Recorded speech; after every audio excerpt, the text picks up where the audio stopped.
안녕하세요. 소프트웨어 정책연구소의 안성원이라고 합니다. 발표에 앞서서 저희 연구소를 조금 모르시는 분들이 많아서 좀 간략하게만 좀 소개를 드리자면, 저희는 과기정통부 산하연구소입니다. 주로 2차 관실 쪽에 있는 정보통신 쪽하고 일을 좀 많이 하고 있고요. 저희 실 같은 경우에는 AI 부분을 좀 전담으로 서포팅을 좀 하고 있는 그런 부분입니다. 최근에 좀 이렇게 VIP 행사 5월달에 있었죠. AI 서울 정상회담도 있었고 관련해서 좀 여러 가지 좀 준비를 하고 있어서 좀 바쁜 날들을 좀 보내고 있는데, 또 오늘 또 이렇게 귀한 자리에 이렇게 초대를 해주셔가지고 제가 이렇게 또 여러분 앞에서 발제를 드릴 수 있게 돼서 굉장히 좀 영광스럽게 생각하고 있습니다. 예, 그래서 오늘 제가 좀 준비한 내용은 AI 시대 기업들의 대응 전략이 무엇이냐라는 것으로 준비를 좀 해봤는데요. 주로 좀 세부적인 내용으로는 글로벌 AI에 대한 어떤 경쟁 동향, 그리고 에너지 이슈에 대한 얘기들을 좀 하도록 하겠습니다. 괜찮으시면 제가 조금 무대에 좀 왔다 갔다 해도 괜찮을까요? 네. 감사합니다. 그래서 제가 준비한 내용의 순서는 좀 이렇습니다. 생성형 AI라는 게 요새 가장 핫합니다. 이 생성형 AI의 시대가 도래했다고 하는데, 과연 이 생성형 AI가 무엇인지, 왜 생성형 AI라고 부르고 요즘 LLM이나 초거대 AI나 이런 이슈들하고는 어떤 관계가 있는지, 그리고 이런 기술의 AI 글로벌 동향들, 경쟁 동향, 기업들은 어떤 움직임들을 보이고 있고 어떤 비즈니스 모델들을 추구하고 있는지, 그리고 그게 전력하고는 어떤 관계가 있는지에 대한 것으로 좀 구성을 해봤습니다. 자, 그래서 첫 번째는 이제 생성형 AI인데요. 이 생성형 AI라는 것은 이 위에 있는 보이시는 제너레이티브 AI를 한글로 번역한 말입니다. 그대로 해석을 하자면 사용자의 요청에 따라서 뭔가를 만들어내는 AI를 얘기하죠. 자, 왼쪽에 있는 이 예시를 보면 이건 뭐냐면 구글의 바드에게 내가 딸한테 플라잉 낚시를 좀 가르치고 싶은데 어떻게 가르치면 좋을지 좀 알려줘라고 얘기를 했더니 이렇게 1항, 2항, 3항 해가지고 답을 알려줍니다. 어떤 형태로 알려주면 되고요. 이렇게 설명해 주는 거예요. 그러면 여기서 보통 이제 사용자들이 피드백도 줄 수 있습니다. 나는 당신이, 그러니까 구글 바드가 제시한 3가지의 안 중에서 3항이 제일 마음에 들어 라고 해서 좋아요 표시를 해주면 다음번에 유사한 사용자들이 비슷한 질문을 했을 때에 그 부분을 좀 학습해서 반영을 합니다. 자, 오른쪽에 있는 이 그림을 한번 보시면 요게 요 오른쪽 하단을 한번 요 증명사진 같은 걸 한번 보시면 요게 그 네덜란드의 유명한 화가였던 요하네스 페이마르라는 분께서 그리신 그림, 진주 귀걸이를 한 소녀라고 하는 아주 유명한 그림입니다. 근데 이 그림을 이미지 생성 AI 달리2에게 이 이미지 화풍하고 유사한 형태로 배경화면을 좀 꾸며줘라고 얘기를 했더니 이런 형태로 꾸몄습니다. 여기에 이 유화로 그린 이 그림의 톤과 분위기, 그리고 그 당시의 시대적 배경에 있을 법했던 물건들로 이 배경들을 채웠어요. 굉장히 그럴듯하죠. 이게 달리의 아웃페인팅이라는 기술입니다. 생성 AI는 이처럼 사용자가 뭔가를 요청을 하면 그거에 대해서 피드백을 주고 뭔가 만들어주는 역할을 합니다. 그래서 보통 여러분들이 많이 들어보신 게 대화형 생성 AI로 유명한 게 챗GPT, 다들 보셨죠? 구글의 검색 엔진을 통해서 서비스되고 있는 바드, 마이크로소프트의 빙챗, 그리고 이미지 생성 AI로는 뭐 달리라든지 미드저니나 스테이블 AI 이런 것들이 있습니다. 자, 그래서 생성 AI가 이렇게 여러 가지 성능이 좀 좋아지다 보니까 작년과 재작년 같은 경우에는 거의 생성 AI의 해라고 얘기할 정도로 상당히 많은 종류의 생성 AI들이 이렇게 우후죽순 등장하게 됩니다. 굉장히 경쟁적으로 많이 등장하게 되고요. 여기 보시면 대부분 여러분들이 다 아는 기업들이에요. 구글, 메타, 허밍페이스, 오픈AI 이런 기업들에서 이렇게 다양한 형태의 생성 AI를 만들어냈습니다. 요건 참고자료인데요. 제가 요거는 연초에 신년 인사를 하려고 만든 카드입니다. 굉장히 잘 써먹었는데요. 챗GPT한테 이런 형태로 요청을 했어요. 2024년 신년 인사 카드를 좀 만들고 싶은데 뭐 밝고 희망찬 분위기였으면 좋겠고 실사에 가까운 이미지 어쩌고저쩌고 해가지고 이런 형태의 이미지를 만들어줬습니다. 그리고 올해가 청룡의 해라는데 이런 청룡 그림이 좀 들어간 거를 좀 이미지를 해줘 했더니 이런 식으로 그려줬습니다. 물론 이 이미지가 한 번에 제가 딱 입력해가지고 나온 이미지는 아니에요. 되게 여러 번의 수정을 거쳤습니다. 이렇게 하기까지 한 3, 40번 이상의 주문을 여기다 넣었습니다. 그런데 이 AI가 기존에 내가 요청했던 그런 사항들의 맥락들을 이해하고 있어서 요 다음에 청년 그림 딱 그려주라고 했더니 내가 구름을 주문하고 뭘 주문하고 했던 내용들을 좀 대부분적으로 다 집어 넣어가지고 이렇게 그려줬어요. 그래서 굉장히 좀 잘 써먹었습니다. 이 정도로 좀 우수한 상황이고요. 자, 요거는 약간 이제 개념적인 측면에서 이런 생성형 AI나 초고대 AI가 어떻게 나왔는지에 대한 것들을 좀 살펴보고자 하는데요. 지금 현재 생성형 AI라고 하는 이 챗GPT를 만든 회사 오픈 AI와 검색 엔진 전체 글로벌 시장의 90% 이상을 차지하고 있는 구글이 경쟁을 하고 있습니다. 원래 이 챗 GPT의 GPT라는 거에 대한 약자는 G는 아까 보셨던 제너레이티브, 생성하다라는 뜻이고요. 이 가운데 T는 프리트레인드의 약자입니다. 사전에 학습시킴이라는 뜻이고요. 이 뒤에 T는 트랜스포머의 약자입니다. 그래서 이 GPT라는 거는 제너레이티브, 프리트레인드, 트랜스포머의 약자예요. 그럼 무슨 얘기냐? 사전 학습된 생성형 사전 학습 변환기라는 것으로 이해하시면 됩니다. 그래서 그렇게 이름 붙였는데 원래 이 생성 AI라는 게 예전에도 있었습니다. 자연어처럼. 이건 뭐냐면 제가 지금 여러분들에게 이렇게 말을 하고 있는 자연어 이런 내추럴 랭귀지를 처리하는 내추럴 랭귀지 프로세싱 NLP라고 약자를 하죠. 그래서 그거를 처리하는 모델이 있었고 컴퓨터 비전 번호판 인식 같은 게 있을 수 있겠죠. 또는 안면 인식, 또는 뭐 그래프 학습 이런 것들이 있었는데 그 자연어 처리하는 사전학습 모델을 언어 모델 형태로 바꾸면서 여기에 통계적인 내용을 좀 집어넣어요. 무슨 얘기냐면 내가 어떤 말을 했는데 그 다음 단어로 다음 문장으로 가장 적합하게 와야 자연스러운 말 이런 것들을 생성하게 만들어주는 모델이 있었어요. 그런데 이게 그냥 성능이 그저 그렇다고 그랬었는데 딥러닝이라는 인공신경망 기술이 발달하다 보니까 그 기술을 여기다가 얹어서 더 고도화가 된 거예요. 그렇게 해서 트랜스포머라는 게 나오기 시작합니다. 여기서는 무슨 차이점이 있냐면 어텐션이라는 알고리즘이 여기 들어가기 시작하는데 어텐션이라는 알고리즘은 문맥을 이해할 수 있는 학습할 수 있는 그 모듈을 여기다가 집어넣는 거예요. 업그레이드를 시킨 거죠. 예를 들어서 그래서 예전에는 번역기를 돌릴 때 사과라고 하면 이게 애플, 먹는 사과, 애플의 뜻도 있지만 어퍼러자의 뜻도 있죠. 죄송합니다. 사과합니다는 뜻도 있죠. 그래서 번역을 이상하게 했어요. 그런데 그 앞과 뒤에 있는 문맥들을 이해하게 되면 이 사과라고 하는 동음 이의어가 어떤 식으로 번역이 되어야 되는지가 명확하게 되십니다. 그래서 아마 여러분도 느끼셨겠지만 보통 2017년 정도를 기해서 번역기의 성능이 갑자기 좋아집니다. 자, 그래서 그게 트랜스포머고요. 이 트랜스포머를 조금 더 키운 형태로 바뀐 게 대규모 언어 모델이라고 해서 앞에 언어 모델, 랭귀지 모델에 나지를 붙여서 LLM이 됩니다. 근데 이 LLM이라는 게 하다 보니까 사이즈가 점점 커지기 시작해요. 그걸 좀 이따 또 설명을 드릴 텐데요. 사이즈가 커지다 보니 그 사이즈가 커진 거를 우리는 초거대 AI다라고 부르기 시작했습니다. 그래서 거기에 해당되는 여러 가지 모델이 이 파란색 네모는 이제 오픈 AI에서 만든 라이언이고요. 이 회색은 이제 구글에서 만든 라이언입니다. 그렇게 지금 두 회사가 경쟁을 하면서 이렇게 쭉 발전을 해왔어요. 그거 이외에 이제 다른 회사들도 여기 상당히 많은 모델들을 출시를 하고 있고요. 자, 그럼 지금 이제 이 대목에서 용어를 좀 정리하고 넘어가겠습니다.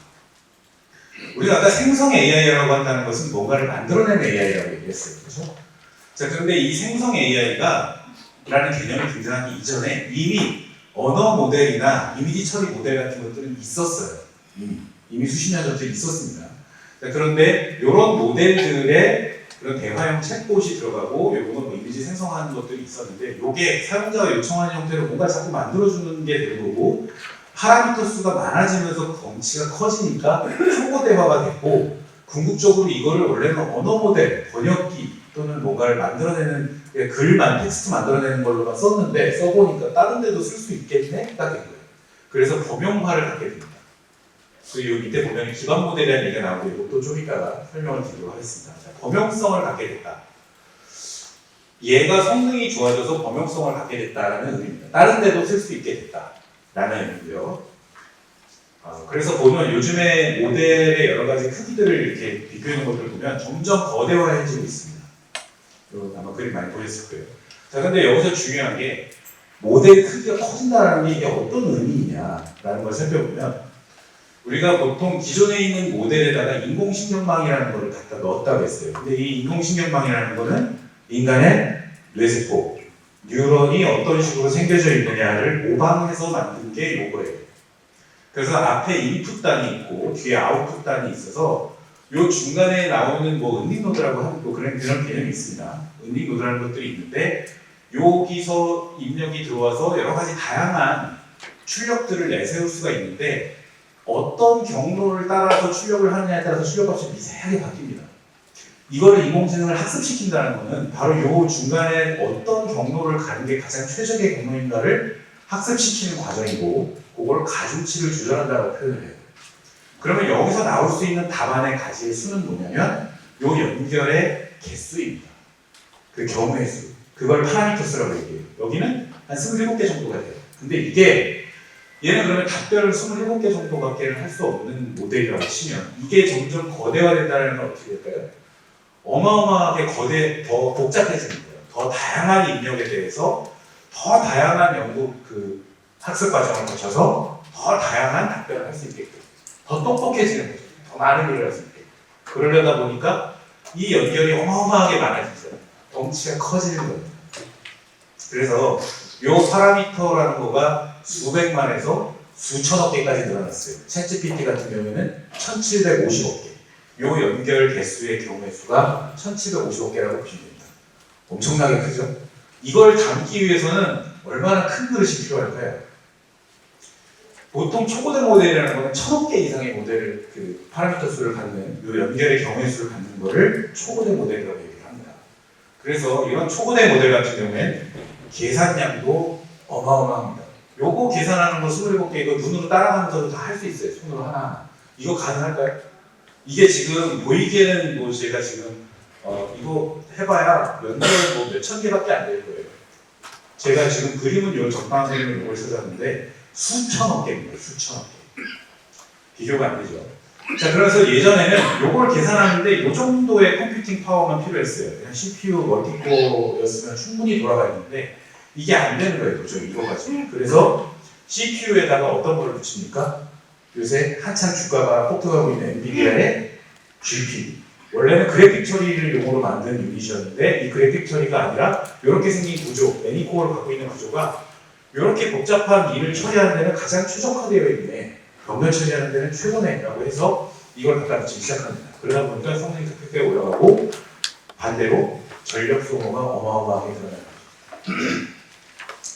이해가 혹시 잘 되시나요? 예를 들어서 제가 그러면 시간이 조금 타이트하긴 한데 이거 하나만 더 예를 들어서 설명하고 넘어가겠습니다. 자, 예를 들어서 예전에 이 컴퓨팅 파워라는 거에 대해서 그럼 도대체 GPU라는 걸 왜 쓸까요? 왜 쓸까요? 이거 원래 그래픽 처리 용도로 만든 건데 이거를 왜 쓸까요? CPU 그냥 이렇게 쓰면 되는데 답을 아시는 분 계신가요? 혹시? 예. 가성비가 좋아서 그래요. 가성비가. 단위 코어당 가격이 싸기 때문에 얘네가 요 CPU보다는 성능은 조금 떨어지는데 대신에 개수가 많잖아요. 그래서 가성비가 좋습니다. 그런데 이 인공신경망을 학습하는 일이라는 거는 바로 이런 식의 코어 개수가 성능을 좌지우지하는 잡이에요. 예를 들어서 자, 여기 있는 요 CPU를 두 개 듀얼 코어라고 치고 이거를 대학원생 2명이라고 제가 얘기할게요. 대학원생 2명. 그럼 대학원생 2명. 여기는 유치원생 500명. 그죠? 둘 다 단가가 달라요. 그죠? 대학원생이 훨씬 비싸죠? 자, 그런데 만약에 이 두 그룹에다가 고등학교 미적분 문제를 하나 딱 던져주고 풀어보세요라고 얘기를 하면 대학원생들은 풀겠죠? 유치원생들은 당연히 못 풀겠죠? 물론 요새 뭐 워낙에 조기교육이 발달돼 있어서 고등학교 미적분 문제를 풀 수 있는 유치원생이 있을 수도 있겠습니다만 대부분은 못 풉니다. 자, 근데 만약에 여기 좌우를 바꿔봐요. 선생님이 편지 봉투로 500장을 나눠주고 우표를 붙여주세요라고 하면 누가 빠를까요? 당연히 유치원생이 빠릅니다. 한 사람당 한 장씩만 붙이면 되니까. 여기는 한 사람이 250장씩 붙여야 되죠. 당연히 느리겠죠. 이렇게 해서 태스크가 뭐냐에 따라서 달라지게 됩니다. 그래서 마치 이 인공신경망이라는 거를 학습시키는 데에는 얘가 최적화된 구조를 가지고 있었더라는 걸 발견해서 이걸 쓰기 시작한 거예요. 단위코단 단가가 싸기 때문에. 그래서 인공지능이 갑작스럽게 이렇게 발달된 두 번의 교육을 맞고 나서 갑작스럽게 발달된 이유도 가장 큰 이유 중에 하나가 바로 이 하드웨어 때문입니다.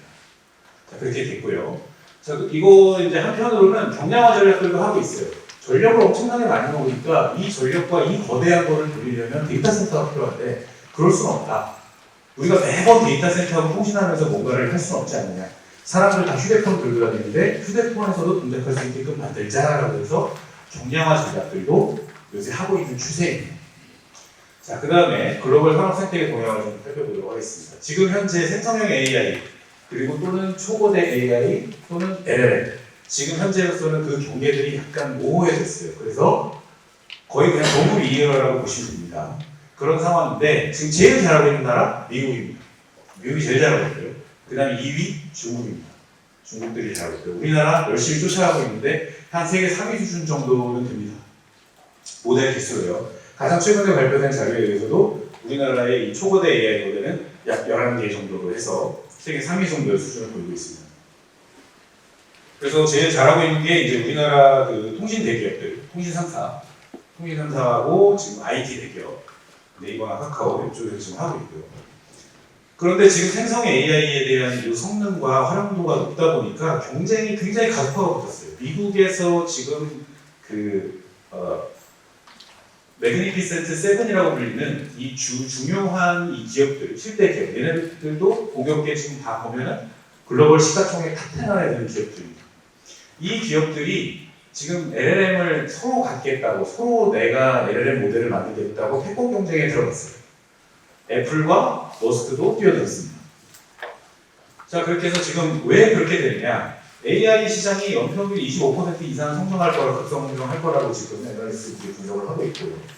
그리고 경제적인 파급 효과도 연간 2.6조 달러 이상, 최대 3.4조 달러까지 올라갈 거라고 얘기를 하고 있습니다. 자, 그래서 지금 여러 가지 아까 살펴본 대로 이 모델의 개발 현황입니다. 그래서 제가 아까 초거대 AI 또는 LLM 또는 생성 AI라고 했던 것을 아까 보시면 제가 그 그림 기억나시나요? 파운데이션 모델이라고 써놨던 거. 파운데이션 모델이라고 얘기를 합니다. 기반 모델이라고 얘기합니다. 그래서 이 기반 모델을 이렇게 개발을 하고 있습니다. 왜 그러면은 이 기업들이 이렇게까지 기반 모델을 개발하는 데 있어서 굉장히 열심인가 보면 이게 전 산업에 다 응용이 가능하기 때문에 그렇습니다. 아까 보셨던 그 그림이죠. 그대로 갖고 왔습니다. 범용 A와 얘가 점점되고 있다. 그래서 얘가 기반 모델이 되고 있고 이 모델을 위해서 제조, 금융, 의료, 미디어, 법률, 교육 이런 등등등의 사업들을 할 수 있게끔 되어 있는 겁니다. 그래서 이 범용 모델이라는 걸 갖추기 위해서는 또 기반이 서로 영향을 미치는 게 반도체, 하드웨어 부분이죠. 그리고 ICT 사업. 이 부분이 서로 연장을 미쳐서 이 기반 모델을 확보를 하면 전 산업에 응용이 가능하고 이걸 가지고 돈을 벌 수 있기 때문에 그렇습니다. 그리고 여기서 먼저 시장을 선점하는 자가 위너 텍스 올을 할 수 있기 때문에 그렇습니다. 기업들이 그래서 그런 거예요. 그러면은 기업들이 그렇게까지 열을 내는 데 있어서 이 부분이 좀 중요합니다. AI 생태계 구조를 한번 살펴볼게요. 아까 저희가 지금까지 살펴봤던 생성 AI와 LLM 모델들이 여기에 해당됩니다. 플랫폼. 요 AI의 플랫폼이라는 거 위에서 아까 얘기했던 제조니 금융인이 하는 다양한 어플리케이션 서비스들이 여기서 구동을 하고 동작을 하게 된 겁니다.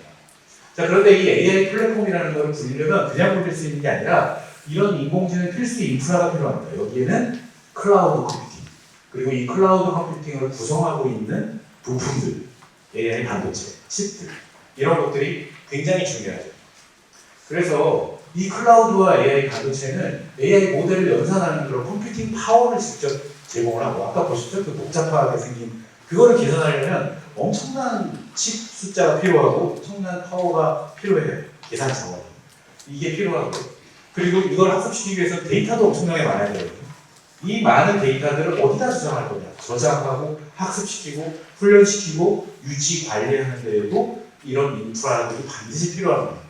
그래서 이 생태계를 한번 보시면 글로벌 같은 경우도 보면 요 AI 클라우드를 보유하고 있는 기업들 대부분 마이크로소프트, 뭐 구글, 아마존 이런 기업들이 플랫폼 모델, 요 LLM이라고 하는 모델들도 파운데이션 모델들도 갖고 있어요.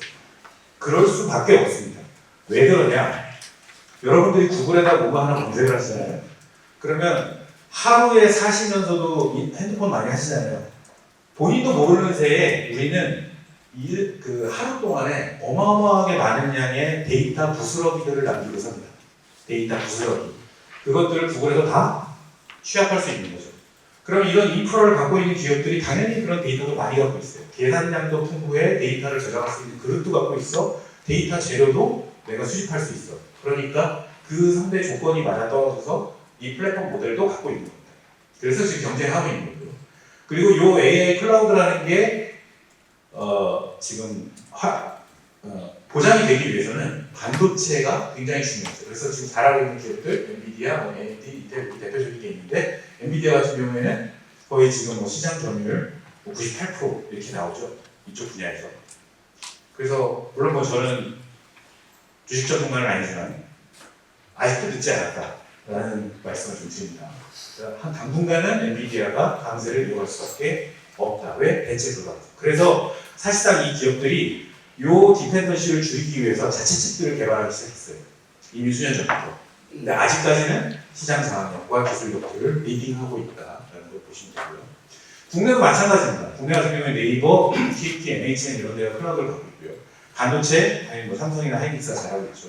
그리고 요 클라우드 위에서 AI 플랫폼들을 구동을 시킵니다. 대부분은 이런 플랫폼들을 가지고 있는 기업들이 플랫폼들을 구동을 합니다. 자, 여기서 또 중요한 게 하나 있는데, 구글과 지금 경쟁 중에 있는 오픈 AI 같은 경우에는 처음에 시작할 때는 비영리 단체였습니다. 이 비영리 단체가 왜 영리해서 갑자기 바뀌었을까요? 여러 가지 이유가 있어요. 2015년에 오픈 AI가 처음 설립될 때는 인류를 위한 안전한 AI 개발을 하자. 우리 구글처럼 폐쇄적으로 하지 말자. 공유하자라는 취지로 설립이 됐어요.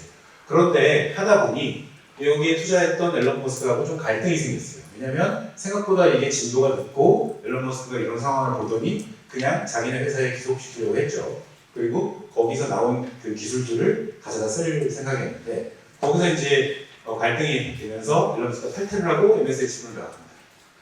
그리고 자금난에 시달리게 됐어요. 연구 개발을 하려면 무조건 자금이 필요합니다. 근데 이 자금이 없다 보니까 자금난에 시달리게 됐고 거기에 갑자기 구세주처럼 나타난 게 마이크로소프트입니다. 그래서 마이크로소프트가 요 연도에 걸쳐서 130억 달러 이상을 투자했어요. 지금 그러니까 사실상 오픈 AI가 상장은 안 됐지만 명실상부하게 마이크로소프트가 대지주라고 보시면 됩니다. 뒤에 마이크로소프트가 있다고 보시면 돼요. 그래서 마이크로소프트의 빈챗 같은 경우에 거기다가 GPT 엔진, 그 챗GPT 엔진을 갖다 심었고 그런 상황으로 서비스를 하다 보니까 구글에서 갑자기 비상을 내죠. 레드 플래그. 이거 큰일 났다. 적색 경보를 발령합니다. 왜 그랬을까요? 구글이 지금 현재 글로벌 시장의 9%를 점유하고 있는데 여기서 단 1%만 뺏겨도 하나로 2조 원 이상의 손실이 납니다. 그래서 그랬어요. 자, 그래서 자금난에 시달리는 오픈AI MS가 지금 투자하고 있고 작년 11월 달에 샘 알트만이 나갔다가 복귀하는 사태가 있었어요. 뉴스에 대대적으로 났습니다. 다 보셨죠?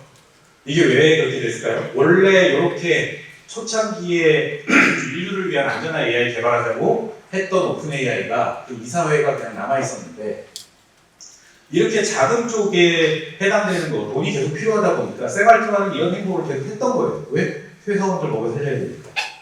그랬다 보니 이게 지금 우리가 원래 추구했던 이 목적과 맞지 않네? 라고 해서 이 친구를 해임시킵니다. 그냥 출장한 사이에. 그랬다가 여기 지금 오픈AI의 당시에 직원 수가 770명 정도 되는데요. 그 770명의 90%가 넘는 직원들이 탄원서를 제출합니다. 이 사진 물러가라, 샘 알트만 뽑히시다. 그래서 결국은 이렇게 됐어요. 이게 뭘 의미하냐면 이제 더 이상 오픈AI는 비영리 기관이 아니다라는 것을 선언한 겁니다. 돈 받고 있죠. 자, 그렇게 해서 돈을 받을 수밖에 없어요. 왜냐면 이 챗GPT라는 거를 학습시키는데 5개월이 들었고 이 정도의 에너지 소비량이 들어갑니다. 그리고 유지보수 비용이 하루에 하나로 약 9억 5천만 원 정도. 그리고 GPT-4 학습 비용 하나로 1,000억 원 이상. 이거를 무료로 해서는 불가능합니다. 그리고 이거를 하기 위해서 아까 제가 중요하다고 말씀드렸던 클라우드 인프라와 반도체 요거 구축하는 데 드는 비용 하나로 2조 원 이상이 듭니다. 결국 여기도 원게임이죠. 자, 그렇게 됐고요. 그래서 오픈AI가 다양한 비즈니스 전략을 하고 있어요. 그래서 이런 식으로 자기네들의 엔진을 제공해 줄 테니까 다양한 앱들을 갖고 와가지고 서비스를 해라. 그리고 우리한테 돈 내. 이런 식의 서비스를 지금 제공을 하고 있고요. 구글도 가만히 있을 수가 없습니다. 여러 가지 반격들을 하고 있어요. 그래서 멀티모달이라는 건 어떤 의미냐면 예전에는 텍스트를 기반으로 해서 뭔가 명령을 내렸다면 지금은 이런 영상과 음성 같은 경우도 활용할 수 있게끔 된 버전입니다. 그래서 이런 모델들을 계속해서 개발하고 있고 성능이 좋다. 이건 뭐냐면 44분짜리 무성 영화인데 여기서 주인공이 어떤 쪽지를 하나 꺼내거든요. 근데 이 쪽지 속에 내용이 뭐고 이게 뭐가 적혀있고 이게 이 장면에서 어떤 맥락을 의미하는지를 얘가 1분 안에 정리를 해가지고 이렇게 요약을 해줍니다. 그 정도 수준까지 왔어요. 그리고 뿐만 아니라 이거 보시면 텍스트 투 비디오 그냥 글만 치면 영상이 나올 수 있게끔 하는 오픈AI 소라라는 게 도입됐어요.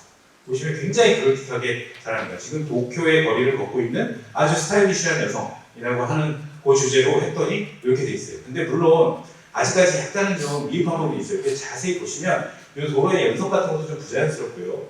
여기 써있는 이 글씨도 일어가 아닌 경우도 있습니다. 그리고 여기 보시면 이 걷는 모델의 이 다리가 교체할 때 살짝 바뀌는 경우가 있어요.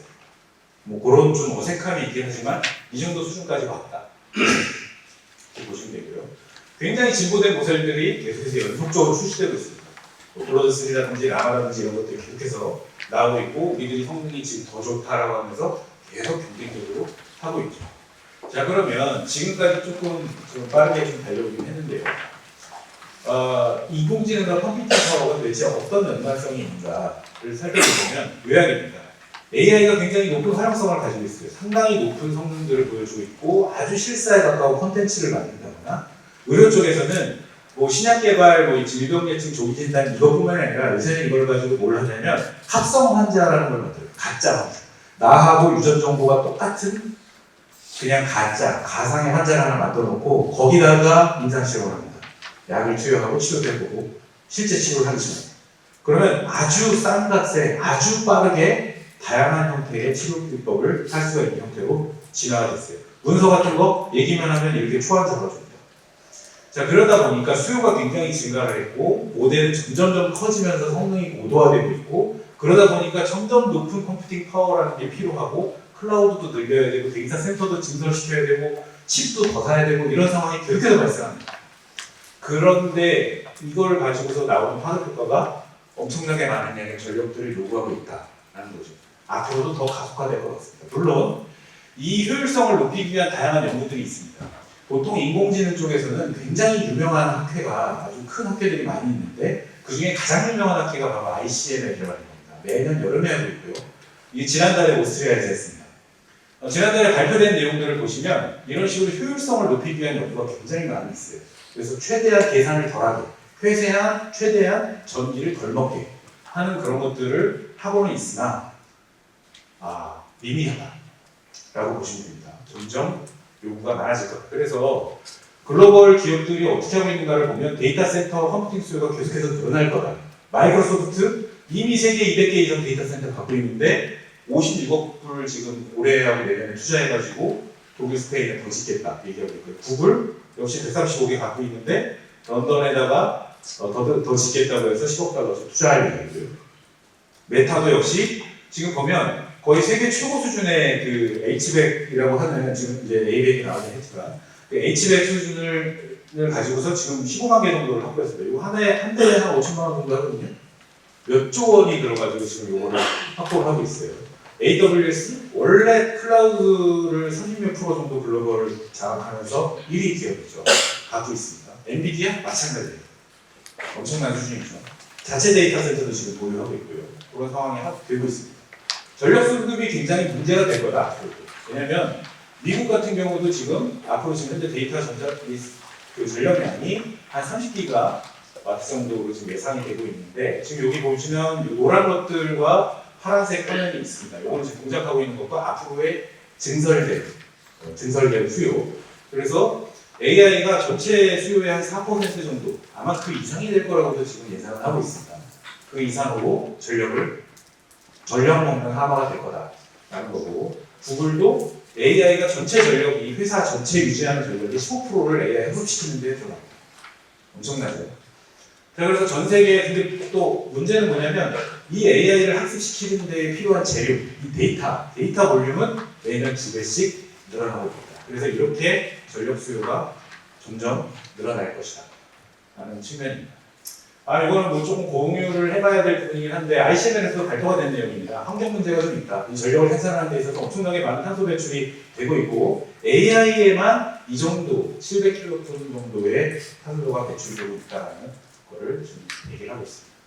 자, 그런데 생성형 AI가 요거 이제 매년 가튼에서 발표하는 하이프 사이클이라는 겁니다. 기술이 처음에 등장을 하면 주목을 받아서 급격하게 올라가다가 거품의 정점이라는 거에 이르게 되고, 이 거품이 빠지면서 원래대로 요 불쾌한 골짜기를 지나게 되고, 그 다음에 다시 제자리, 원래 제값을 찾아가는 형태가 되는데, 생성형 AI나 여러 가지 ML 모델들이 여기쯤에 있을 거다라고 얘기하는 사람들이 있어요. 그런데 이거는 사람마다 의견들이 좀 다릅니다. 이미 여기 아직도 올라가는 중이다라고 얘기하시는 분들도 꽤 있어요. 자, 그러다 보니까 한편으로는 지금 이 AI를 이렇게 냅두면 되냐라는 식으로 하면서 규제가 필요하다, 규제하지 말자, 이런 두 가지 파트로 나눠져 있습니다. 여기 있는 분들 다 AI 분야에서 유명한 사람들, 다 AI 뭐 아버지 뭐 이런 사람들이거든요. 자, 그리고 아까 제가 말씀드렸던 그 오픈 AI의 샘 알트만을 해고시킨 그 이사회의 수장이 누굴까요? 일리아 수축해버. 그 일리아 수축해버가 여기 구글에서 퇴사하신 AI의 아버지라고 했던 인공지능이라는 워딩 자체를 처음 개발한 제프리 힌튼의 제자입니다. 자, 그래서 그렇게 됐고요. 자, 그래서 뭐 결론을 좀 짓도록 하겠습니다. 그래서 우리의 앞으로 대응의 방향은 무엇이냐? 최소한의 부작용을 가지고 최대한의 혁신을 갖고 있는 어떤 전략 활용이 좀 필요하다. 앞으로 이런 안정적인 전력 공급망이라는 게 사실상 있어야, 그건 뭐 저탄소가 될 수도 있고 신재생이 될 수 있고 고효율 에너지가 될 수 있겠죠. 그런 것들이 있어야 사실상 인공지능 원천 기술을 개발하는 데에 백그라운드가 된다라는 겁니다. 거기에 이제 정부의 적절한 지원이 필요할 것이고요. 이걸 가지고 이 인공지능 기술을 우리의 산업진흥이나 산업융합 또는 사회생활을 좀 더 우리의 일상을 좀 더 고도화하는 방향으로, 편안하게 하는 방향으로 진화시킬 수가 있고, 이 기술이 개발이 되면 이걸 다시 에너지 인공지능 기술로 재탄생시켜서 응용할 수가 있다. 그러면 이게 다시 안정적인 전력 공급망으로 또 돌아오게 되는 이런 선순환 구조를 만들어야 된다 정도로 마무리 짓도록 하겠습니다. 예, 제가 준비한 내용은 여기까지고요. 감사합니다.